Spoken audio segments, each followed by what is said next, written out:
on va pouvoir partir tranquillement sur notre petit point actu hardware de la semaine. Au programme de cette semaine, Yo Minikoshi. Au programme de cette semaine, on va commencer avec les jeux gratos sur l'Epic Game Store. Ça régale. Deux jeux, l'un qui est très connu, l'autre pas trop, mais plutôt de l'intérêt pour ces jeux. Ensuite, on parlera de Steam. D'abord, le top 10 des ventes de la semaine passée. Toujours intéressant de voir, surtout en cette période où il y a quand même pas mal de sorties et on approche de Noël, tout ça. Donc il y a pas mal de gens qui achètent des jeux, encore plus en ce moment. J'avoue, quand c'est gratuit, ça régale. Et après, on parlera du petit record de Steam avec des, des données qu'il faut quand même regarder attentivement et pas. J'ai vu un peu tout et n'importe quoi sur internet, donc il faudra quand même détailler certaines données et ne pas dire n'importe quoi, c'est important. Mais c'était bien un record battu d'utilisateurs sur la plateforme par Steam, assez impressionnant. Ensuite, on parlera rapidement de l'unité des plateformes de vente de jeux. C'est le boss de l'Epic Game Store, enfin d'Epic Games d'ailleurs, qui vient nous parler de ça. Alors, toujours un peu drôle hein, parce que ça peut faire potentiellement perdre de l'argent à ces plateformes et c'est quand même le boss d'une des plus grosses plateformes de vente de jeux qui vient en parler. Toujours à la limite entre vouloir aider à l'uniformité, l'unité des plateformes, mais aussi une bonne campagne de com hein, de la part d'Epic. On sait, hein, ils sont forts, ils sont plutôt forts sur les campagnes de com en général. Après, on va passer à toute autre chose avec du cloud gaming. On va parler de la nouvelle offre de Nvidia. Nouvel abonnement de son service GeForce Now avec alors l'abonnement c'est le RTX 3080. On va voir un peu ce que ça donne. Il y a eu des tests plutôt exhaustifs de la part des numériques sur ce service, avec vraiment même tous les tests techniques et tout. D'un point de vue technique, c'est quand même super impressionnant. Après, il y a des mais. Il y a toujours des mais dans le cloud gaming, on sait. Et voilà, ça, comme d'habitude, hein. Malheureusement, il y a toujours des mais. Mais c'est quand même très intéressant et on se dit que en enlevant quelques mais, ça peut être le gaming de demain. On va parler pénurie des composants. On adore la pénurie des composants. C'est faux. Euh, bon, la pénurie des composants qui pose des problèmes un peu à tout le monde, hein, bien sûr, pour l'informatique, mais pas que. Allez parler au secteur automobile, vous verrez qu'ils sont bien en galère aussi. Il y a plein de raisons de cette pénurie de composants. On va pas redétailler le sujet. On pourrait passer 2 heures à en parler tellement il y a de raisons et tellement le sujet est complexe et sensible. Euh, mais quelqu'un vient nous apporter un autre petit élément de réponse. Et c'est toujours intéressant d'avoir l'avis de personnes un peu du milieu. Et c'est toujours intéressant de savoir ce qu'ils en pensent, même si on sait que ça suffit pas à répondre à toutes les questions, mais c'est déjà une piste assez intéressante. Ensuite, on parlera rapidement de DDR5. Ça fait l'actualité la DDR5, mais voilà, il y a plus de gens qui en cherchent que de gens qui les testent, en vrai, malheureusement. Et on attend encore les kits haute performance promis, un kit promis de DDR5. Pour l'instant, on n'a pas, hein, les kits sortis sont de la DDR5 basique et pas vraiment axés sur la haute performance, des hautes fréquences. On verra ce qui lancera dans le futur, mais pour l'instant, c'est plutôt du basique. On parlera rapidement de Z690 avec une version visiblement encore plus allégée que les versions uniquement compatibles DDR4. C'est un modèle de chez Gigabyte qui du coup ne prendrait même plus en charge le PCI Express 5.0 pour être moins cher, même si on n'a pas de prix. Ça fait un peu peur ces histoires, hein, parce que même les Z690 uniquement compatibles DDR4 sont pas vraiment accessibles. Donc je sais pas, faut voir le prix. Et on finira avec les cartes graphiques où, comme d'hab, on commencera par pleurer des larmes de sang en voyant les prix et les disponibilités. Après, on parlera du futur plus ou moins lointain pour le coup, et des trucs intéressants, encore une fois, intéressants sur le papier, hein, en termes de carte graphique. Le problème, c'est pas vraiment sur le papier actuellement, c'est plutôt en réalité les prix et les disponibilités. Donc bon, on va essayer de se faire quand même plaisir en essayant d'avoir quelque chose d'un peu mieux dans le futur. Un sommaire plutôt long, ça veut dire qu'on a un programme plutôt varié, et ça c'est cool. Ça fait plaisir, même si comme d'habitude, pas mal de trucs sur les cartes graphiques, hein. On parle beaucoup cartes graphiques, après avoir parlé beaucoup processeurs, mais on n'a pas que ça, donc c'est plutôt cool. On va commencer avec les bons plans gratuits, toujours bien un jeu gratos, comme toutes les semaines en vrai sur l'Epic Game Store. On commence par Dead by Daylight, un jeu, un mix entre le loup-garou et le cache-cache, dans un univers un peu horrifique. Et voilà, en vrai, quoi dire de plus à part que c'est gratos, donc faites-vous plaisir. C'est à jouer entre potes, à 5 visiblement. Perso, j'y ai jamais joué, mais maintenant qu'il est gratuit, j'ai pas d'excuse pour ne pas y jouer. Et ça peut faire un petit jeu sympa entre amis. Il faut avoir des amis, il faut quand même avoir 4 amis. Donc pas pour tout le monde, mais plutôt sympa. Et c'est quand même un gros titre, un gros nom. Donc ce serait dommage de se priver de ce jeu gratuit pendant une semaine. Vous avez juste à l'ajouter à votre bibliothèque. Le deuxième jeu, toujours gratos, donc toujours aucune raison de s'en priver après Dead by Daylight. On a le jeu Wild True Learn. Ça fait très code, hein, oui, c'est vrai. Euh, ça a l'air d'être un peu étrange comme jeu. Un peu un mix entre un jeu narratif et un jeu de code. Salut Crowfish. Et moi j'avoue que ayant fait un peu de code, hein, pendant mes études et tout, je sais pas, ça m'a donné un peu envie. Ça a l'air minimaliste, hein, quand même en termes de graphisme, mais avec un bon gameplay, une bonne histoire. Pourquoi pas? J'avoue que moi je vais tester, ça a l'air d'être un petit jeu en plus, donc vite téléchargé, vite installé et vite fini aussi, j'imagine. C'est plutôt sympa, ça donne envie. On parlera de ça si tu veux après, après le point actu hardware, histoire de pas trop polluer. Mais je te raconterai, j'ai pas fait des grandes études. Du coup, deux jeux bien sympas. Vous avez une semaine, comme d'hab, sur l'Epic Game Store pour les ajouter à votre bibliothèque. Et ensuite, ils redeviendront payants. Donc, ne traînez pas, ne ratez pas l'occasion. Encore une fois, vous n'avez même pas besoin de les télécharger directement. Donc, pas vraiment d'excuses pour ne pas les ajouter à votre bibliothèque. On continue avec du jeu vidéo. Les tops de vente sur Steam. Alors, toujours un petit... c'est pareil, c'est des trucs qu'il faut faire quand même attention. Quand on nous donne des tops de vente sur Steam, c'est quasiment tout le temps par revenu et pas par nombre de titres vendus. Donc, ce qu'il faut faire attention, c'est que suivant le prix d'un jeu, et bah, ça peut représenter plus ou moins de nombre de copies vendues, bien sûr. Par exemple, là ici on nous parle de Battlefield 2042 par rapport à Cyberpunk. Cyberpunk qui a été mis en ultra promo, j'avais perdu le mot, pardon. En ultra promotion là ces derniers temps. Euh, il faut à mon avis au moins deux, voire peut-être trois Cyberpunk pour être équivalent au prix d'un Battlefield. Donc il faut aussi remettre ça en question.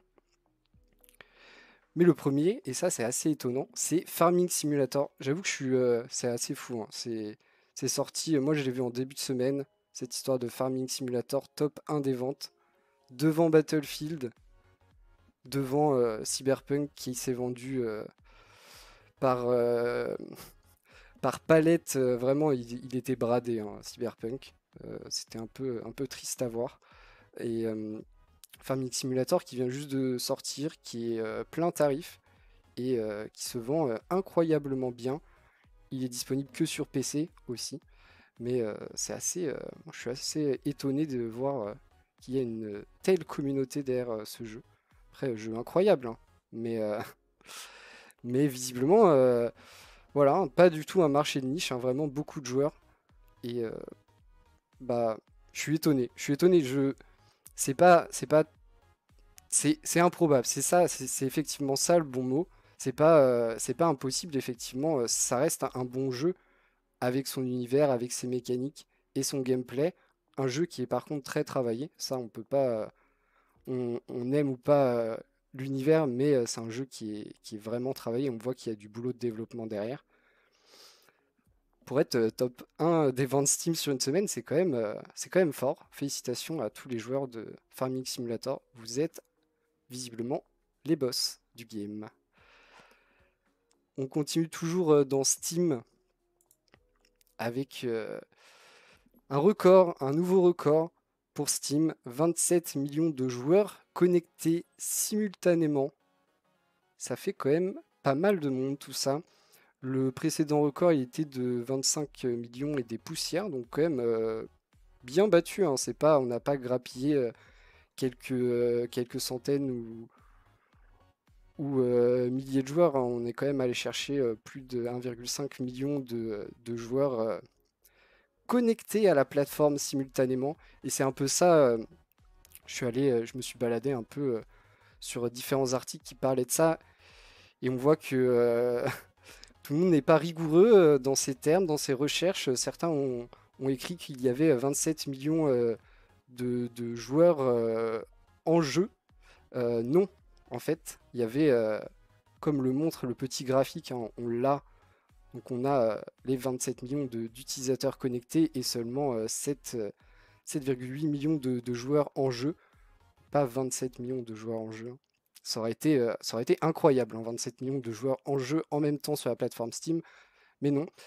Qu'est-ce qui explique ce pic? Ce pic avec en plus pas spécialement énormément de joueurs en jeu, hein. C'est les promos. En fait, c'est aussi simple que ça. Bah, beaucoup de promos, même des grosses promos, hein, sur Steam. Et du coup, bah, les gens se connectent à la plateforme, font leurs petits achats et en général ne ferment pas la plateforme derrière. Ce qui fait qu'on a énormément d'utilisateurs connectés à la plateforme en même temps sans forcément sans forcément être présent sur le PC, hein, d'ailleurs. C'est un peu l'astuce, parce que bah, vous voyez, hein, tous ces gens qui ne sont pas en jeu, il y en a probablement qui ne sont même pas devant leur PC. Mais ça reste des chiffres assez incroyables et qui montrent encore une fois que malgré le nombre en plus grandissant de plateformes de vente de jeux, vraiment, fut une époque où il y avait Steam et quasiment que eux. Aujourd'hui, je serais incapable, même avec beaucoup de temps, de vous citer toutes les plateformes de vente de jeux. C'est sûr que j'en oublierai. C'est sûr qu'il y en a même que je ne connais pas. Donc ça reste une belle prouesse pour une plateforme qui n'a plus grand-chose à prouver, hein, et qui pose parfois un peu les problèmes d'être trop gros, hein, et d'imposer un peu la marche à suivre aux autres plateformes. Donc visiblement, c'est pas pour s'arranger cette histoire. Ça reste assez incroyable. 27 millions de personnes connectées. Assez fou. On continue dans les plateformes de vente de jeux avec Tim Sweeney, j'espère que je le prononce bien, CEO d'Epic Games, donc le boss d'Epic Games, qui vient nous parler d'unité des plateformes. Alors, qu'est-ce qu'il faut entendre derrière unité des plateformes? Attention, pas une plateforme unique. Il est quand même propriétaire d'une plateforme qui n'est pas vraiment rentable, mais qui est connue et reconnue, ce qui est déjà pas mal, à défaut d'être rentable. Euh, et il y en a bien d'autres, hein, des plateformes, donc clairement la plateforme unique, c'est pas pour demain, voire pour jamais, parce que trop d'intérêts qui rentrent en collision, mais plutôt avoir la possibilité d'acheter un jeu sur n'importe quelle plateforme et ensuite pouvoir l'avoir de détecter sur les autres plateformes, donc ne pas avoir à racheter sur chaque plateforme le jeu. Moi, j'y vois pas vraiment d'intérêt, j'avoue. Je comprends pas trop à quoi ça sert. Sauf si on arrive en mettant une unité des plateformes avec les consoles. Et là, oui, il y a des intérêts pour des gens mais les détenteurs des plateformes consoles ne vont pas être d'accord, parce que pour eux c'est un gros business, les gens qui achètent sur console et sur PC, ou même les gens qui achètent plusieurs fois sur PC, c'est aussi un gros business, même si ça j'ai un peu plus de mal à le comprendre. Moi, j'avoue que bah, une fois que j'ai acheté sur une plateforme, au pire, juste à réinstaller la plateforme pour retélécharger mon jeu, mais voilà, on sait jamais, hein. Parfois problème de plateforme, même si je comprends pas trop. Euh, j'ai quand même beaucoup de mal à comprendre où il veut en venir, ce grand monsieur, hein, quand même. Parce que, à part, ça fait une très belle campagne de com, ça oui. Ils arrivent un peu en mode chevalier blanc, un peu comme ce qu'ils avaient essayé de faire contre Apple. Bon, derrière, le problème d'Apple, c'est qu'il y a beaucoup d'avocats et que bah, les procès, c'est un peu à l'infini aux États-Unis et qu'au final, ils n'ont pas réussi à obtenir grand-chose. Mais d'un point de vue financier, je vois mal comment ça peut les intéresser parce que clairement, ça ne leur fait pas gagner de l'argent, ça c'est sûr. Et, euh, et ça fait perdre de l'argent à tout le monde en fait. Personne n'a intérêt que si vous achetez sur une plateforme et votre jeu soit disponible sur toutes les plateformes. Donc, à part une belle campagne de com qui est du coup relayée par à peu près tout le monde, hein. C'est ça qui est bien quand on est le boss d'Epic Games, c'est que quand on dit quelque chose, tout le monde tous les journalistes tech du monde en parlent. Et regardez, j'en parle aussi. Mais, mais je vois pas trop, je vois pas trop pourquoi il le ferait, à part pour perdre de l'argent. Et en plus, ça demande des accords et tout, des discussions entre les différentes plateformes et tout. Ça demande quand même beaucoup de taf. Et voilà, seul petit truc, visiblement, j'étais pas au courant non plus, je vous en parle. Visiblement, c'est un truc qui a été fait pour le cinéma avec des gros studios, hein. Encore une fois, là, on parle de gros noms, parce qu'on a quand même Disney, Sony, Universal et Warner Bros. Qui, eux, essayent de mettre ça en place et qu'à partir du moment où vous achetez un, un film en version digitale sur n'importe quelle plateforme, vous puissiez la récupérer. Après, pour les films, je peux un peu plus comprendre parce qu'il y a les histoires bon, un peu moins maintenant, mais fut un temps où les plateformes pouvaient fermer. Et du coup, si la plateforme ferme, eh ben, vous perdez tous vos achats. Là où Steam et Epic Game Store, même les plateformes propriétaires du genre UbiConnect, Origin et autres, eh ben, j'ai pas vraiment peur qu'elles ferment. Même si ça peut être une éventualité, j'ai pas vraiment cette peur. Donc à voir où ça va et s'il y a des gens qui vont dans son sens, mais j'en doute. Yo Banksy, j'espère que tu vas bien. Moi ça va très bien, je parle tech, ça me fait très plaisir. On va parler d'un gros sujet qui revient assez régulièrement ces derniers temps, le cloud gaming. Vrai, le cloud gaming, moi c'est un truc, personnellement ça me fait rêver. Je pense que le jour où la technologie sera au point et que les gens auront les technologies prêtes pour recevoir, c'est pour moi le futur du jeu vidéo euh, pour tout le monde. Pas forcément le jeu vidéo de niche où les gens sont prêts à acheter une 3090 à 2000 euros. Eux, ils continuent d'acheter leur 3090 à 2000 euros pour avoir un gros PC et faire tourner leur jeu en local.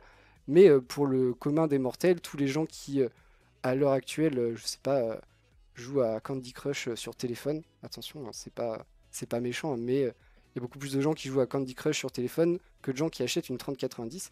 C'est la réalité. Donc pour tous ces gens qui jouent de temps en temps, qui n'ont pas envie de se prendre la tête, qui n'ont pas forcément envie, même à l'heure d'aujourd'hui, d'acheter une console de jeu, d'avoir un matériel dédié chez eux et toute l'installation qui va avec, et bah forcément le cloud gaming c'est la solution ultime. Plus besoin d'avoir de matériel dédié. Et pourtant, la promesse c'est une expérience de jeu aussi bonne qu'avec un PC haute performance, ce qui n'est pas rien. Et là, Nvidia, ils essayent et honnêtement, c'est assez incroyable ce qu'ils sont capables de mettre en place. Alors attention, c'est le tout début. Ce sera pas pour tout le monde dans un premier temps et ça reste très cher, honnêtement très cher. on va parler du coup de ce nouvel abonnement du service GeForce Now, qui est le service de cloud gaming de Nvidia, qui s'appelle le RTX 3080. Alors d'abord, on va parler du prix, comme ça sera fait. Le prix, il est plutôt élevé. Après, faut remettre ça dans le contexte et pourquoi pas comparer à une console ou à un PC, même si il vaut mieux pas comparer au PC à l'heure actuelle. Euh, Quoi, c'était carte graphique, hein, Nvidia, petit coucou. Euh, Ça coûte 100 euros pour 6 mois. Donc ça fait du 200 euros par an, ce qui est un abonnement cher. Là-dessus, il n'y a pas d'autre mot, c'est cher. Surtout que c'est un service qui vous permet de jouer en cloud gaming aux jeux que vous possédez. Ça ne vous donne pas accès à un catalogue de jeux comme ça peut l'être avec le Xbox Game Pass. On vous donne la solution technologique du cloud gaming, mais si vous voulez jouer un jeu, il faudra acheter votre jeu par vous-même sur une plateforme compatible et aussi un titre compatible. Tous les jeux ne sont pas compatibles avec le service. La plupart des jeux récents le sont, mais si vous voulez des trucs un peu plus vieux, ça peut être plus compliqué. Donc voilà, 200 euros par an, c'est cher. Si vous comparez ça par contre à une console ça vaut 500 euros. En plus, c'est dur de s'en procurer une. Donc voilà, on peut se dire par rapport à un PC, je donne même pas les prix des PC en ce moment parce que carte graphique, mais un PC c'est largement plus cher. Donc si on vous dit pour 200 euros par an, vous avez l'expérience ultime de jeu comme sur un PC qui en vaut 2000, l'idée est intéressante de base. Surtout que, comme le nom de l'abonnement l'indique, il y a 3080 dedans, donc on vous promet une performance graphique équivalente à une 3080, ce qui n'est quand même pas n'importe quoi, et ce qui, aujourd'hui, une 3080, ça vaut 1500 euros. Donc voilà, l'idée de base, on est quand même plutôt bien, et il y a peu de gens qui, si on enlève la partie prix qui est quand même plutôt élevée, il y a peu de gens qui peuvent dire c'est pas intéressant comme solution technique. Maintenant, on arrive au problème. Avant de passer au truc bien, on va parler des problèmes du cloud gaming. Principal problème du cloud gaming, la connexion. Encore et toujours, il faut Nvidia nous annonce qu'il faut 50 mégas de débit descendant pour avoir une bonne expérience. Le point positif, c'est que c'était déjà 50 mégas, il ne faut pas un meilleur débit pour cette expérience qui est premium, qui est meilleure qu'avant. Il ne faut pas plus de débit, mais ça reste 50 mégas. Et en gros, si vous n'avez pas la fibre, c'est très compliqué d'avoir 50 mégas. Certains utilisateurs de VDSL peuvent les obtenir s'ils sont dans des bonnes conditions. Et encore, c'est plus ou moins stable. Autant dire que si vous n'avez pas la fibre, ça reste une idée un peu mauvaise. Le cloud gaming, à l'heure actuelle, il faut... j'ai pas essayé la 5G, je sais pas pour la 5G. La 4G, ça suffit pas. Et les lignes cuivrées, c'est pas assez non plus. Donc, si vous avez la fibre, c'est bien. Si vous n'avez pas la fibre,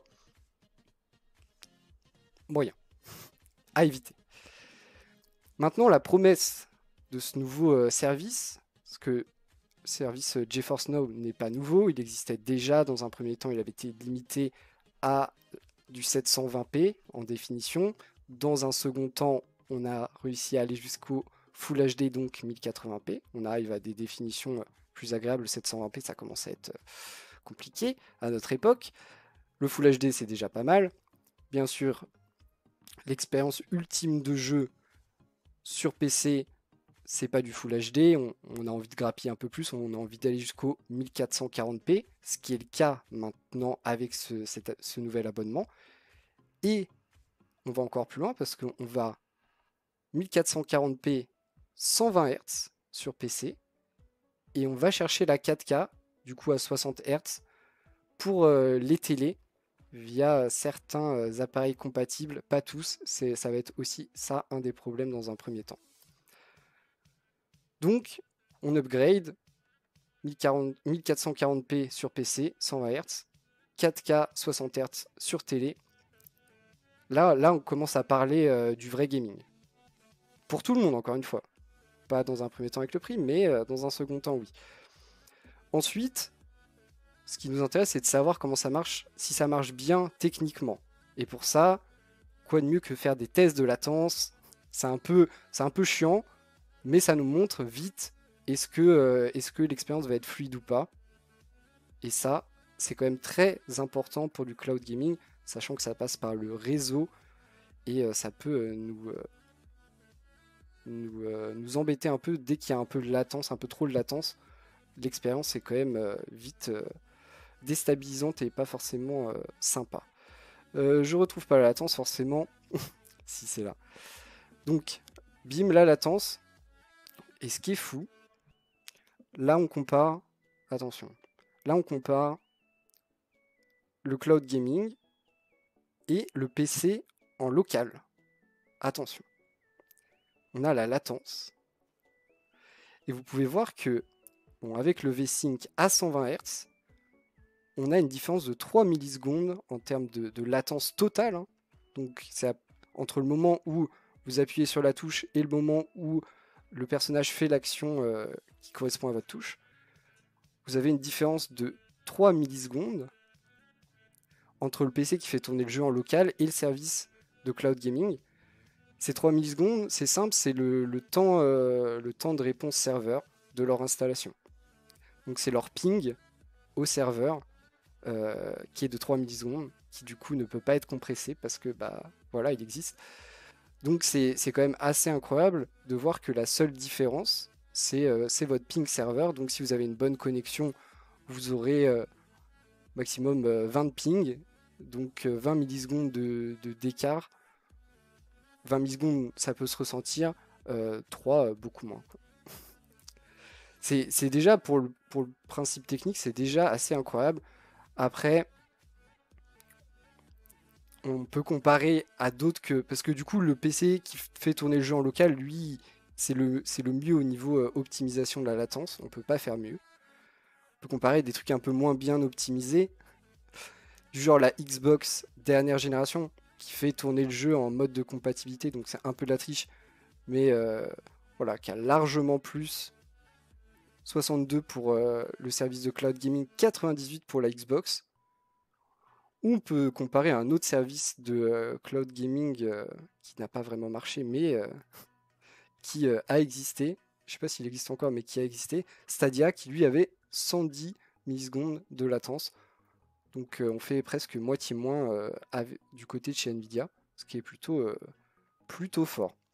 Donc en vrai, si votre connexion est solide, la latence est imperceptible. La latence supplémentaire due à la solution technique est imperceptible. Et ça, c'est quand même très très fort. Ça montre qu'ils ont bien travaillé le truc.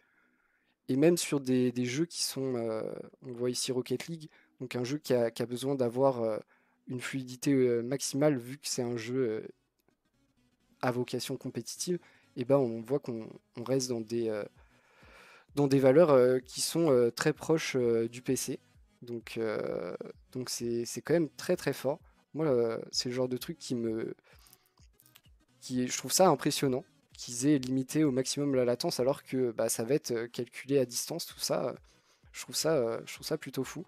Bon, le seul truc où il peut pas se battre, c'est et ça, effectivement, c'est pas possible. C'est quand le PC utilise les petites technologies Nvidia, petite pub à Nvidia, technologie réflexe, qui fait diminuer la latence totale du système et va optimiser tous les trucs pour du coup avoir des latences toujours plus faibles. Et on voit que du coup le PC a 19 par rapport à 44 pour le service de cloud gaming. 44 millisecondes, ça reste une latence très correcte. Hein. Il n'y a pas de problème. Vous le sentirez pas passer, hein, les 44 millisecondes.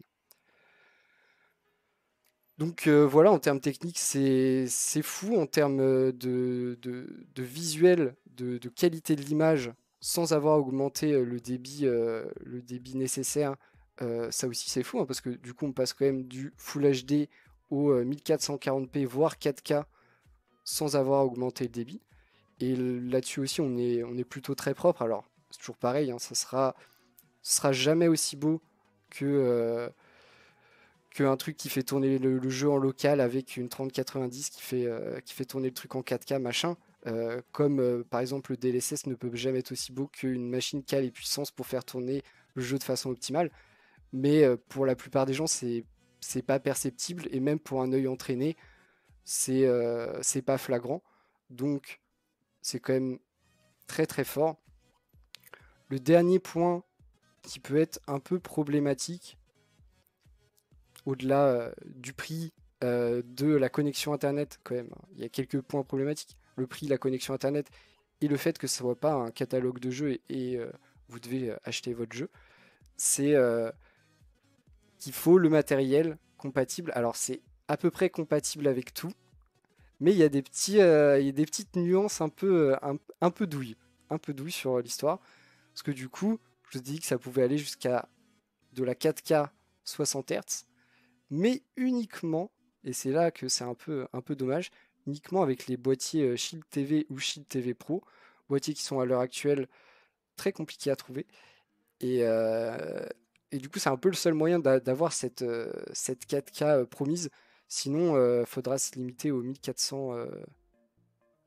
D'ailleurs, pourquoi 1600 et pas 1440? Bref, au 1440p 120 Hz par contre. 120 Hz, ça c'est pas mal pour le jeu compétitif, un petit 120 Hz, ça régale. Et le dernier point problématique, c'est que on sait pas trop la disponibilité. On sait que ils ont fait un premier appel aux gens qui étaient déjà abonnés au service premium dont j'ai oublié le nom de GeForce Now. Et on ne sait pas trop combien de personnes vont avoir le droit à ce nouvel abonnement et comment ça va être déployé dans le temps, parce que ça nécessite quand même des grosses ressources en termes de serveurs. On vous promet une 3080, mais il faut abriter aussi le matériel pour vous permettre d'avoir cette performance à portée de main. Donc ça sera limité en termes de nombre de personnes dans un premier temps, et j'imagine que ça va grandir petit à petit, à voir s'il y a beaucoup de déçus au lancement ou pas, mais ça c'est un pas en avant dans le cloud gaming, et moi je reste persuadé que c'est c'est le moyen de jouer du grand public pour l'avenir. Parce que, encore une fois, sur le principe, ça nécessite rien de plus que ce qu'on a actuellement. Une télé connectée, un smartphone, un PC, peu importe sa performance, à partir du moment où il est connecté à une connexion haut débit. Donc ça laisse présager quand même des beaux jours pour le jeu vidéo casu, jeu vidéo grand public pour tout le monde. On parle rapidement, après avoir parlé du futur, on va parler un peu du présent avec la pénurie des composants.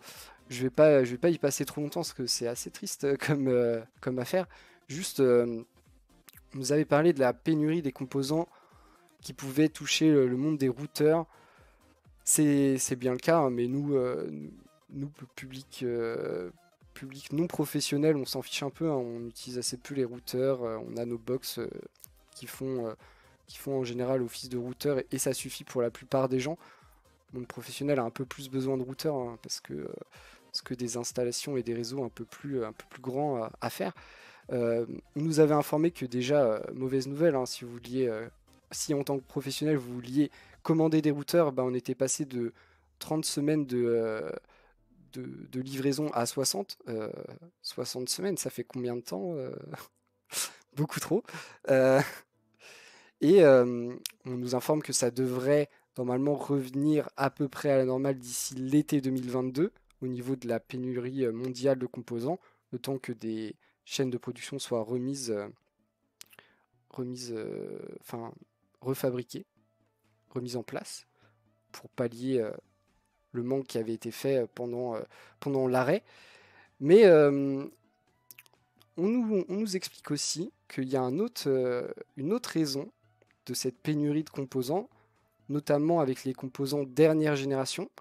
On nous explique que depuis quelques années, on va de plus en plus vite vers les nouvelles technologies, les dernières technologies, pour les faire rentrer de plus en plus vite dans le marché de masse, ce qui pose des problèmes parce que voilà, quand on met en place une nouvelle technologie, dans les premiers temps de vie de cette technologie, on fabrique des choses, mais on continue de perfectionner le processus de fabrication, perfectionner aussi bien d'un point de vue technique, mais aussi d'un point de vue des coûts, parce que ça, très important pour les entreprises, l'argent.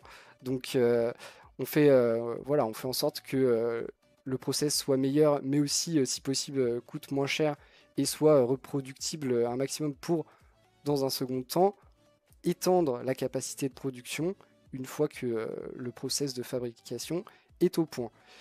Et du coup, visiblement, on rentrerait trop vite dans les nouvelles technologies qui ne sont pas encore passées à une capacité de production de masse, ce qui fait que ça crée des bouchons, des pénuries, et ce serait quelque chose d'assez récent qu'avant on prenait un peu plus de temps pour faire les transitions et que maintenant on attendrait moins, ce qui expliquerait aussi que on ait des problèmes effectivement sur des composants qui ne sont pas forcément dernière génération, mais énormément aussi sur les composants dernière génération, ce qui ne laisse pas forcément présager un bon avenir pour la technologie de pointe, hein, clairement. En parlant de technologie de pointe, on continue avec de la DDR5. Bon, même si on a vu il existe toujours mieux. La DDR5, c'est quand même quelque chose qui nous fait envie, qui arrive très doucement avec la 12e génération de processeurs Intel. Pour l'instant, c'est un peu hors de prix. Les cartes mères DDR5 sont un peu hors de prix aussi, donc doucement. Mais ça arrive. Il y a aussi les problèmes de disponibilité, hein. Ça, c'est pas les seuls, mais ça existe. Et du coup, tout le monde annonce tranquillement ses nouveaux kits. Et on attend les kits haute performance. Et ils arrivent toujours pas. Parce que là, on a Netac, ils arrivent, bim, ça frime un peu. Ils annoncent qu'ils font des nouveaux kits, DDR5, RGB, si la famille, jusqu'à 6200 MHz. Yes. Mais pas tout de suite. D'abord, ils vont lancer un petit kit très basique. On garde la DDR5, bien sûr, on garde le RGB, évidemment. Mais par contre, seulement 4600 MHz. Donc, pas de haute performance pour l'instant, juste des petites barrettes de 16 Go. Sont bien sympathiques, elles ressemblent un peu à un bouclier du futur, je trouve. Euh, on n'a pas de prix, on n'a pas de disponibilité. Vaut mieux pas qu'ils donnent de prix et de disponibilité parce qu'on sait qu'à l'heure actuelle, c'est un peu compliqué la DDR5. Bizarrement, c'est un peu compliqué alors qu'il y a quand même assez peu de gens qui ont décidé de passer le cap à la DDR5. Mais, euh, mais voilà, ça va très doucement. Vraiment bien plus doucement que ce à quoi je m'attendais. Heureusement, on a des gens qui osent. Et ça me fait plaisir. C'est Team Group, petite collab avec Asus et la gamme TUF Gaming. Et on a encore de la DDR5, encore du RGB, bien sûr. Mais là, on nous annonce des barrettes qui atteindraient les 6000 MHz. Donc c'est mieux, c'est bien mieux. Après, à voir si on avoir la différence de prix aussi, à voir ce qu'on gagne réellement en termes de performance. Mais ça fait déjà un peu plus envie que les 4800 classiques, quoi. Bon, après, ça reste des kits de RAM, hein. Visuellement, on révolutionne rien du tout. Dernière petite news avant de parler carte graphique et de se préparer à pleurer des larmes de sang. Euh, on va parler carte mère avec cette petite carte mère Z690 de chez Gigabyte qui serait fortement allégée. En prix, on ne sait pas parce qu'on n'a pas le prix, ce qui aurait été quand même une des informations les plus importantes. Mais ce qu'on sait, c'est que en plus d'être allégée de la DDR5 comme l'est pas mal d'autres cartes mères Z690, elle serait aussi allégée de la compatibilité PCI Express 5.0. Pourquoi? On ne sait pas trop. On espère que c'est pour avoir moins de problèmes de disponibilité. On espère, parce que du coup, moins de composants dernière génération, on imagine. Et aussi potentiellement avoir des cartes mères moins chères. En vrai, je sais pas. Je sais pas, je pense pas que ça soit une très bonne idée, mais à voir si c'est pour un prix intéressant, en vrai, pourquoi pas, au vu des prix. ça fait quand même se passer de beaucoup des innovations de cette 12e génération de chez Intel. Dans ces cas-là, peut-être, si vous êtes prêt à faire ça, peut-être se tourner vers la 10 ou 11e génération. Je trouve ça quand même un peu dommage de... Encore, voilà, version DDR4, DDR5, à la limite, au vu des prix de la DDR5 à l'heure actuelle, ok. Moi, j'aurais aimé des cartes mères qui sont compatibles avec les deux, ça aurait été ultime. Après, en termes de prix, ça aurait peut-être été des prix ultimes aussi. Euh, je sais pas, je suis partagé dans cette histoire. Encore une fois, ce qu'il nous aurait fallu comme information, l'information la plus importante, ça aurait été le prix pour comparer à ce qui se fait actuellement et voir si le gain en termes de prix est intéressant. Sinon, c'est une carte mère quand même très allégée, hein. Quand même très allégée. Faut voir s'il y a des gens intéressés, mais honnêtement, moi je conseillerais plus de se tourner vers du coup de la 10e génération, moins cher. Peut-être du coup moyen de gratter un processeur un peu plus haut de gamme. À voir. On passe aux cartes graphiques avant de voir les prix et disponibilités et que ça soit le mood de la tristesse. Euh, on va parler de trucs sympas. D'abord, un autre truc qui est un peu à la mode, c'est pas le premier type de. C'est pas la première fois que je vois ce type de matériel, mais c'est pareil, c'est un truc, je pense que ça a un potentiel d'avenir assez certain. On est ici sur un petit boîtier qui vous permet d'avoir une vraie carte graphique si vous avez un ordinateur portable. Et honnêtement, aujourd'hui, on a des connectiques qui sont très haut débit. Ici, du Thunderbolt 3, qui peut permettre de bénéficier de quasiment toute la performance d'une carte graphique sans être bridé. Ici, suivant les modèles, bien sûr. Ici, on a une 6600 XT, une vraie, hein, de modèle de bureau, dans ce boîtier, et vous avez juste à le raccorder à votre PC pour bénéficier d'une vraie carte graphique dédiée, comparé à quasiment n'importe quoi, même si vous avez une carte graphique dédiée, mais format portable, euh, c'est potentiellement moins performant qu'une version de bureau, hein, qui n'a pas les mêmes contraintes. Et ça permet d'avoir un seul PC qui remplit toutes les tâches. Donc la tâche professionnelle, il faut qu'il soit transportable, faut pas forcément qu'il soit trop épais, trop lourd, qu'il ait un look gaming, tout ça. Donc vous pouvez avoir un PC très professionnel, très classique, et arriver à la maison, bim, un bel écran un peu grand, un peu incurvé, 21 neuvième, ce genre de truc bien sympa.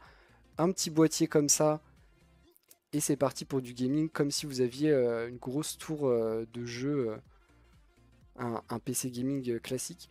Je trouve l'idée vraiment intéressante. Comme souvent, le problème, c'est le prix. Bon, là, on n'a pas le prix, mais il y a une carte graphique dedans, donc ça vaut une blinde. C'est aussi simple que ça, il n'y a pas besoin de savoir le prix. Il y a une 6600 XT, vous allez voir le prix des 6600 après. Vous verrez que ça vaut une blinde.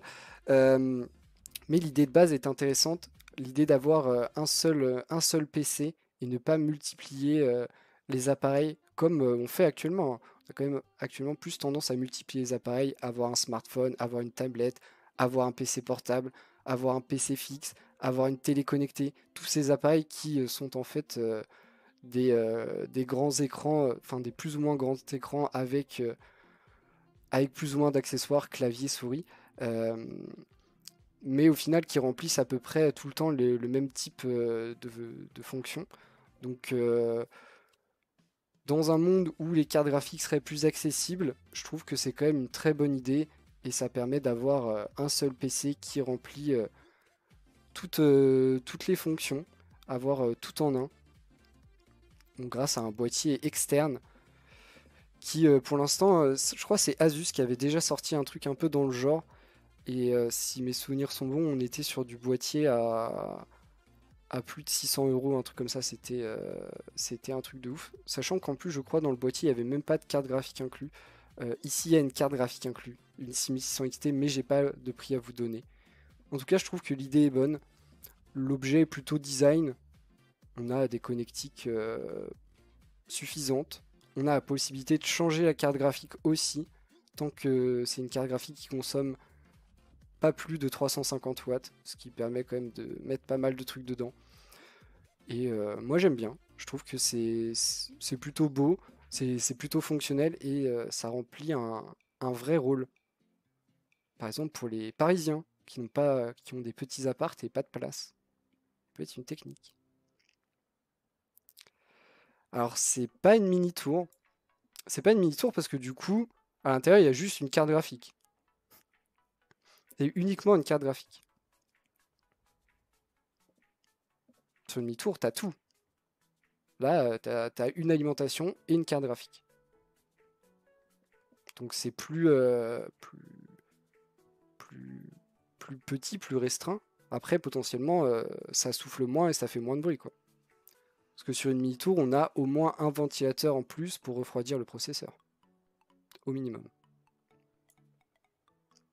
Mais j'aime bien l'idée. Et c'est pas les premiers à faire ça. Juste, j'attends le jour où ce sera pas aussi cher que d'acheter un PC, quoi. Parce que actuellement, c'est ça le plus gros problème, c'est que ce genre de truc existe déjà. Juste, ça vous coûte le même prix que d'acheter un PC portable. Pour avoir juste un boîtier avec une carte graphique dedans. Ce qui fait un peu mal. Petite news, petit test, petite comparaison de cartes graphiques avant de passer au prix et disponibilité. Je ne vais pas vous faire le détail des benchmarks parce que c'est long. Et en plus, sa réponse est très très simple. On compare une carte AMD et une carte Nvidia dernière génération, la RX 6800 contre la RTX 3070 Ti. Et résultat, c'est la même chose.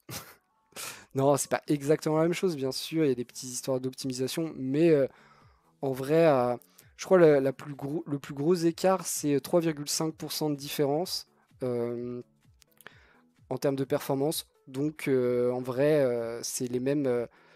En termes de performance, c'est équivalent. Le seul truc qui peut faire la différence, c'est si vous aimez le ray tracing ou pas. Bien sûr, la carte Nvidia sera meilleure pour faire tourner du ray tracing parce que des LSS souvent qui aident, plus ray tracing appuyé sur des cœurs dédiés, ce qui aide forcément quand on s'appuie sur du matériel dédié. Mais sinon, en termes de performance brute, c'est la même. Juste à acheter la moins cher. En parlant de prix, est-ce que vous êtes prêts à pleurer? Aujourd'hui, en ce 2 décembre, bientôt Noël, si vous comptiez acheter une carte graphique, j'espère que vous avez mis de l'argent de côté, parce que les prix sont toujours aussi élevés. On a une seule carte en dessous les 1000 euros. Comme d'hab, hein, j'ai fait la sélection des cartes uniquement pour le gaming. Une seule carte en dessous des 1000 euros. 660 euros pour une 6600 de chez Power Color. Euh, non pas que la carte soit pas bonne, les 6600 sont corrects, hein, mais à ce prix-là, je peux pas vous conseiller. De toute façon, je peux rien vous conseiller, c'est trop cher. Ensuite, on passe au 6800 XT, où là, on dépasse les 1500 euros tranquillement. Ensuite, 6900 XT, on dépasse les 1800 euros. On arrive vite à 2000 hein, cette semaine. Hein, c'est...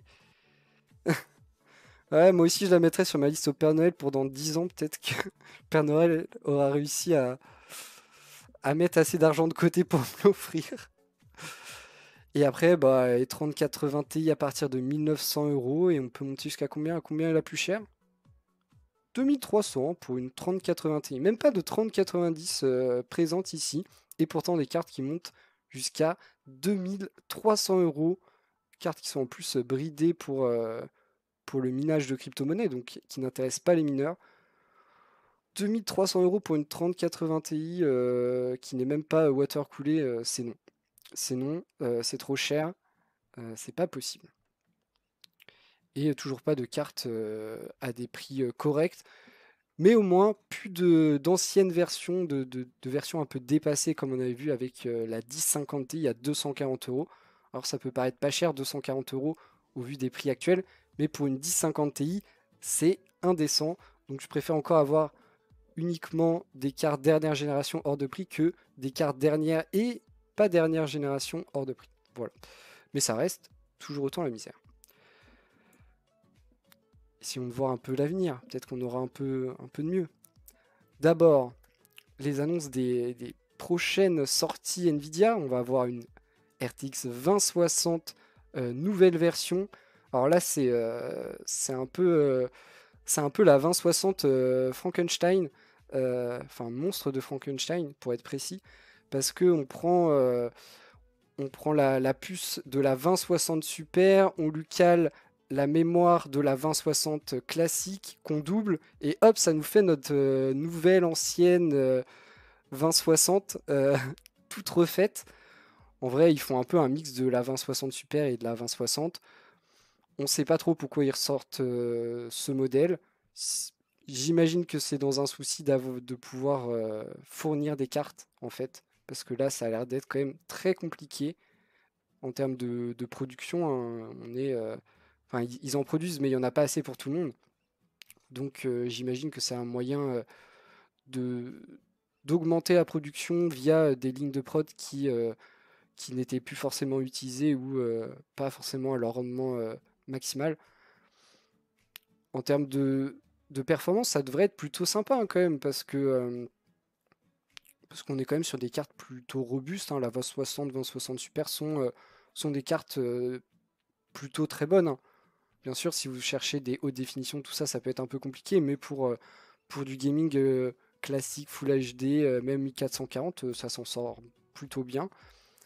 En plus, on a deux fois plus de mémoire dédiée, donc ça peut être qu'un plus. Après, faudra attendre les petits benchmarks, mais il y a peu de chances que ça soit une mauvaise carte.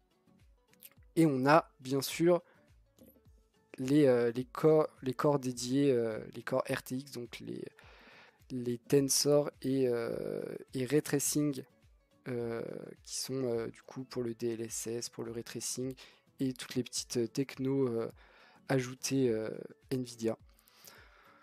On devrait avoir l'annonce très bientôt, dans quelques jours, quelques semaines. En termes de prix, les premières rumeurs c'était du 300 $.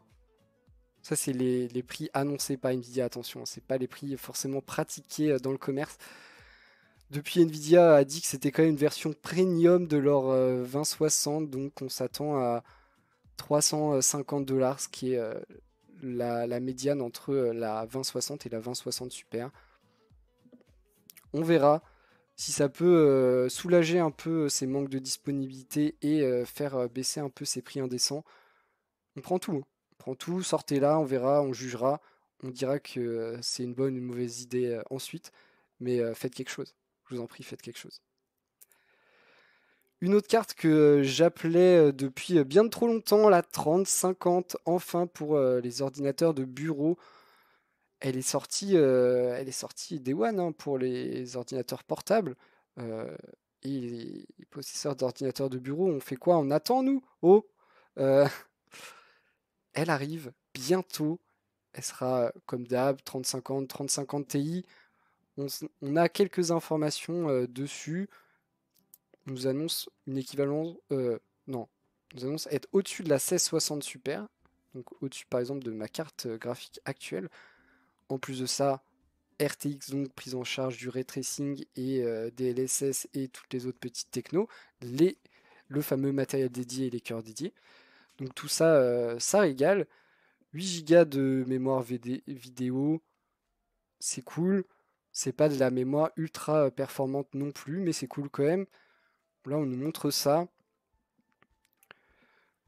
On ne sait pas trop. Moi, c'est un des trucs que j'ai très envie de savoir et je trouve ça dommage qu'on ne le sache pas encore. C'est savoir s'il y aura de la Founders Edition ou pas. Moi, j'espère quand même qu'il y aura de la Founders Edition. Founders Edition qui sont au prix correct donné par Nvidia et pas gonflé à l'infini. Donc ici, on parle de 209 $. Chez nous, ce sera 209 $ plus les taxes. Donc on peut tabler sur un 230, 250 minimum. 4 mois à attendre, c'est trop long. Euh, et une toute petite consommation. Là, on nous montre une version qui est plutôt jolie. Pas sûr que ça ressemble à ça, mais j'aime bien. Moi, j'en attends beaucoup de cette carte 3050, 3050 Ti. C'est les cartes entrée de gamme. C'est les cartes les plus vendues. C'est les cartes que la plupart des gens ont. et c'est les cartes qui font tourner le marché du jeu vidéo, hein. Donc, parce que, encore une fois, les gens qui sont prêts à mettre le prix d'une 3090 ou 3080 sans parler de leur prix actuel, hein, juste leur prix d'annonce machin, déjà de base il y en a peu. Alors au prix actuel il y en a encore moins. Donc c'est pas eux qui font tourner la plupart des machines qui servent à jouer aux jeux vidéo. C'est plutôt ce genre de cartes, les 35 ans, enfin les 50, 60, voire 70, c'est ça les cartes les plus vendues. Donc j'en attends beaucoup. J'attends de voir ce que ça amène en termes de performance. Ce serait quand même, ça annonce quand même plutôt du lourd, hein. Mieux qu'une 1660 Super, plus l'ajout du matériel dédié, pour un prix qui est censé être accessible. Encore une fois, on verra les prix et les disponibilités. Mais ça me fait vraiment très plaisir. Et effectivement, si c'est super, une 1660 Super, ce sera très correct pour quasiment tous les jeux vidéo. Moi, j'ai une 1660 Super et je peux jouer à tout.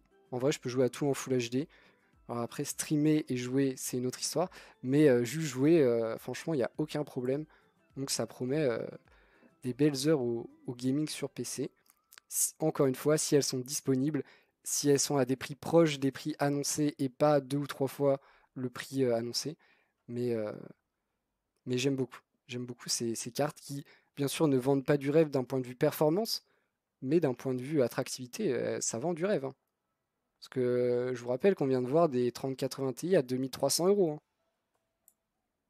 Faut se souvenir. Il y en a aussi pour les gens riches, hein. Les gens riches, 3090 Ti. Donc petit perfectionnement de la 3090, hein, comme si elle avait besoin d'un boost. Visiblement, ils le veulent. Ce qui est intéressant, c'est que en termes de prix, elle vient remplacer la 3090 en Founders Edition. Après, pour les autres éditions, on verra. Mais du coup, elle arrivera à 1549 euros chez nous en Founders Edition, avec un petit boost au niveau des cœurs et un petit boost au niveau de la mémoire qui sera un peu plus rapide, mais on reste sur 24 Go de mémoire dédiée et on reste sur un monstre de performance qui, à 1550 euros, est très correct en termes de prix. Alors oui, c'est très cher, mais c'est du matériel très haute performance. Au prix hors Founders Edition, hors prix bloqué, j'ai peur. J'ai peur de les voir dans les magasins à des prix que je ne souhaiterais pas évoquer. Mais voilà, visiblement, je sais pas pourquoi ils ont mis une 3090 Super sur, sur l'image, mais ici on parlerait bien d'une 3090 Ti et pas Super. Après, ils peuvent mettre le nom qu'ils veulent, hein. Il n'y a aucun problème là-dessus. Franchement, est-ce qu'il y a vraiment des gens... Ça, c'est un truc... C'est stylé. C'est mieux, c'est plus performant, ok. Mais est-ce qu'il y a vraiment des gens qui sont allés acheter une 3090, l'ont mis dans leur PC et tout, ils se sont dit... Hmm, elle est quand même... Elle est bien, mais ouah, si elle était un peu plus puissante, ça serait mieux. Je sais pas, hein, peut-être, hein, mais... Moi, je les connais pas, hein. Je connais une seule personne qui a une 3090 et il m'a jamais dit, ouais, c'est pas mal, mais ça manque un peu de puissance comme, comme bestiole. Non, pas trop. Après, peut-être, hein. Il y a bien des gens qui en mettent deux dans leur PC, donc peut-être que eux, ils auraient préféré en avoir une seule plus performante. Qui sait? En tout cas, il y en aura pour tout le monde. Des 3050, des 3090 Ti, suivant votre budget. On va parler encore un peu plus loin que 3050 et 3090 Ti. On va parler des RTX 4000. Alors, très peu d'informations là-dessus, à part une information qui a été validée, officialisée. On sera bien sur du 5 nanomètres sur les RTX 4000, donc la future génération de cartes graphiques Nvidia. Aujourd'hui, sur les RTX 3000, on est en 8 nanomètres. C'est fait par Samsung. Samsung qui fait le process de fabrication. Demain, pour les RTX 4000, on sera en 5 nanomètres. Samsung ne sait pas faire le 5 nanomètres. Ce sera donc TSMC. TSMC, leader taïwanais, hein, du semi-conducteur, qui va du coup faire les puces. Alors c'est stylé parce que du coup, si c'est plus fin en termes de performance de conso, on peut aller grappiller plein de choses. Le problème, il est toujours le même. TSMC fait beaucoup déjà à l'heure actuelle, beaucoup de choses que vous connaissez. Déjà, ils font tout ce qui est AMD, que ce soit carte graphique ou processeur. Ils font aussi les consoles de jeux, que ce soit la PlayStation, mais aussi la Xbox. Ils font toutes les puces Apple. Ils font beaucoup, beaucoup, beaucoup de choses pour beaucoup, beaucoup, beaucoup de monde. Dans le futur, on parle aussi de Intel qui irait faire des processeurs par TSMC. Beaucoup, beaucoup de choses. Et bah, le problème est toujours le même, hein. On voit à l'heure actuelle les problèmes de production, de disponibilité, de prix. Tout ça est bien sûr lié, hein, la production, la disponibilité, les prix. Et on se dit que peut-être qu'à un moment, si tout le monde est chez le même fabricant, si le fabricant a des problèmes ou si certains payent plus pour être prioritaires, comme le fait probablement Apple, hein. On ne sait pas comment ils font Apple, mais ils sont, ils subissent moins les pénuries que les autres et peut-être à grand coup de chèque, mais ils arrivent à avoir leurs produits et disponibles pour les sorties. Probablement à grand coup de chèque, hein. Mais ils y arrivent. Donc voilà, c'est stylé d'un point de vue technologique, c'est peut-être problématique d'un point de vue marché, marché un peu plus global. Euh, et et c'est pareil, si demain TSMC dit on augmente nos prix, et bah ça veut dire que tous les articles que je vous ai cités juste avant, de, euh, du dernier iPhone jusqu'à la dernière console, va augmenter aussi. Donc ça peut faire un peu peur de voir TSMC un peu avoir le monde dans sa main et pouvoir faire un peu ce qu'ils veulent. Autre problème potentiel, la Chine qui, euh, qui aimerait récupérer Taïwan, tout ça peut poser des problèmes. Je ne m'étendrai pas plus que ça parce que je n'ai pas les compétences pour parler de ça, mais voilà, TSMC les boss, mais s'ils font tout pour tout le monde, ça peut être problématique, même s'ils les boss. On parle, pour finir rapidement, des cartes graphiques Intel. Intel, ils ont même pas encore sorti leur carte graphique qui nous lâche une petite roadmap des années à venir pour leur carte graphique. Trop fort. Franchement, assez incroyable, hein. Donc voilà, petite multi-year roadmap qui nous annonce que du coup, on aura d'abord Q1 2022 Alchemist, j'imagine, en anglais. Alchimiste en français. Euh, donc première génération de cartes. Et ensuite, une, une nouvelle génération tous les ans, ce qui est plus rapide que la concurrence, qui renouvelle tous les 2 ans. Donc visiblement, j'imagine qu'ils s'attendent à ne pas être forcément compétitifs dès la première génération, mais ils vont essayer de compenser ça en travaillant, j'imagine, vite et bien, et en sortant du coup Battle Mage en 2023, Celestial en 2024 et Druid en 2025. J'ai l'impression de lire des traits de TFT, mais non, c'est bien des architectures de cartes Intel. Donc on va voir. Moi j'attends aussi beaucoup d'Intel pour venir un peu chambouler le marché des cartes graphiques, Intel qui est quand même pas sur le marché des cartes graphiques, mais sinon un gros acteur de l'informatique et un gros groupe, un gros nom, qui potentiellement peut avoir les capacités de bousculer un peu les prix, au moins sur la partie entrée de gamme, entrée milieu de gamme. Petit haut de gamme, ils n'auront pas, à mon avis, les capacités dans un premier temps d'être compétitifs et de rivaliser en termes de performance. Donc en termes de prix, je pense que ça peut être compliqué. Mais petit à petit, d'ici 2025 et Druid, peut-être qu'on sera en mode la Druid, je sais pas quoi, elle est meilleure que la 6090. Non, 2025, on sera pas à 6000, on sera à 5000, 5090. Donc on verra. En tout cas, j'attends d'eux pas mal, surtout dans les cartes accessibles. Et j'espère d'eux, ça c'est un peu un de mes espoirs secrets, mais j'espère d'eux qu'ils créent une nouvelle gamme qui serait en dessous en termes de prix, et même pourquoi pas de performance, en dessous de l'entrée de gamme de la concurrence, donc inférieur à de la 3050, mais du coup à des prix ultra agressifs, pour pas forcément pour tous les jeux, mais pour pouvoir faire des PC gaming pour des jeux assez basiques, assez simples, mais quand même dans des bonnes conditions sans rentrer dans des notes, des, des- des notes trop élevées, hein, parce qu'aujourd'hui, une carte graphique, ça vaut très vite cher, et même pour de l'entrée de gamme, ça reste un composant plutôt onéreux d'une config.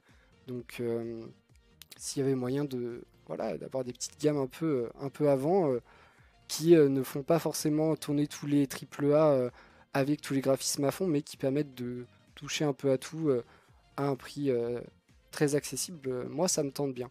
Mais bon, on verra vers quoi ils vont. Dernière news, encore Intel, hein, et on parle d'une des premières, bah, du coup la première génération qui devrait avoir trois gammes de performance et de prix aussi. Du coup, on a la 128, la 256 et la 512. Visiblement, la 128 s'appellerait l'Intel Arc A380. Ils ont le droit de faire ça? Airbus, ils n'ont pas déposé les droits sur la 380? Peut-être que ça passe parce que c'est vraiment pas le même type de matériel, mais quand même la 380. Bref, pardon. Donc voilà une toute petite carte, toute mignonne, format mini, comme ça. Ça, c'est des visuels qu'on a depuis pas mal de temps, donc aucune idée si ça ressemblera vraiment à ça, mais bon, c'est une carte graphique, hein, de toute façon. Euh, ok, c'est par domaine. Ah, mais bien joué, hein, de reprendre la 380 et pour peut-être reprendre des petites pubs Airbus, hein, on sait pas. Du coup, elle aura 6 Go de mémoire dédiée, de la mémoire pas vraiment performante, on va pas se mentir, mais 6 Go tout de même. On ne sait pas trop à quoi s'attendre en termes de performance vraiment de ces cartes. Ces cartes Intel, je crois qu'à la base, ils ont annoncé que cette version-là, donc la version la plus entrée de gamme, elle devrait être équivalente à une 1650 ou une 1650 Super. De toute façon, la seule vérité en termes de performance pour une carte graphique, c'est le test en jeu. Parce que les performances brutes, c'est cool, mais on sait, hein, on sait que les performances brutes, ça ne nous dit pas que ça va bien marcher dans notre jeu. Donc il faut tester sur une multitude de jeux et ensuite voilà, faire une petite synthèse pour savoir à peu près ce que ça vaut. Mais les performances brutes ne suffisent pas à savoir si ce sera une bonne carte graphique ou pas. En tout cas, ça devrait arriver très vite au début d'année. On devrait avoir une multitude d'annonces lors du CES de la part d'Intel avec ses cartes et j'imagine aussi ses processeurs de 12e génération version mobile. Donc le CES risque d'être assez riche en annonces, notamment partie carte graphique, pas que chez Intel. J'espère que ils annonceront aussi des meilleurs prix et des meilleures disponibilités, parce que là, ça commence à être dur quand même. Ça commence à faire longtemps et ça s'améliore pas, ça c'est sûr. Et là, ça stagne même pas, hein, c'est de pire en pire. C'est ça la réalité. Donc ça commence à être un peu long. L'Airbus A380, c'était un échec. C'est vrai que c'était un échec d'un point de vue commercial, tout à fait. Par contre, d'un point de vue technologique, c'était pas du tout un échec. Et d'un point de vue un peu truc de luxe, pas trop non plus. Après, juste, c'était pas trop rentable, quoi. Mais c'est pas j'allais dire un produit. C'est quand même un produit, c'est un avion, mais c'est quand même un produit. C'est pas un produit qui a une mauvaise image. Juste, c'est pas rentable. Et c'est deux choses différentes. Mais effectivement, plutôt un échec. Je suis bien d'accord avec toi là-dessus. En tout cas, ça conclut notre petit point Actu Hardware de la semaine. Euh, J'espère que vous avez apprécié. On a eu pas mal de trucs assez variés, hein, comme d'hab, beaucoup de cartes graphiques, mais c'est les news, hein, qui font ça. Quand c'était les processeurs, on parlait de processeurs. Quand c'est les cartes graphiques, on parle des cartes graphiques. Nous, on ne fait pas l'actu, on la commande seulement. Donc, je fais avec ce que les journalistes écrivent, hein. Je suis pas journaliste. En tout cas, merci d'avoir regardé, c'était très sympa et on se retrouvera la semaine prochaine. La semaine... Si, oui, si. La semaine prochaine, tout à fait. La semaine prochaine, jeudi normalement, pour prochain point Actu Hardware. Merci d'avoir regardé et comme d'hab, n'hésitez pas à faire des retours via n'importe quel moyen. Toujours un plaisir d'avoir des retours constructifs si possible.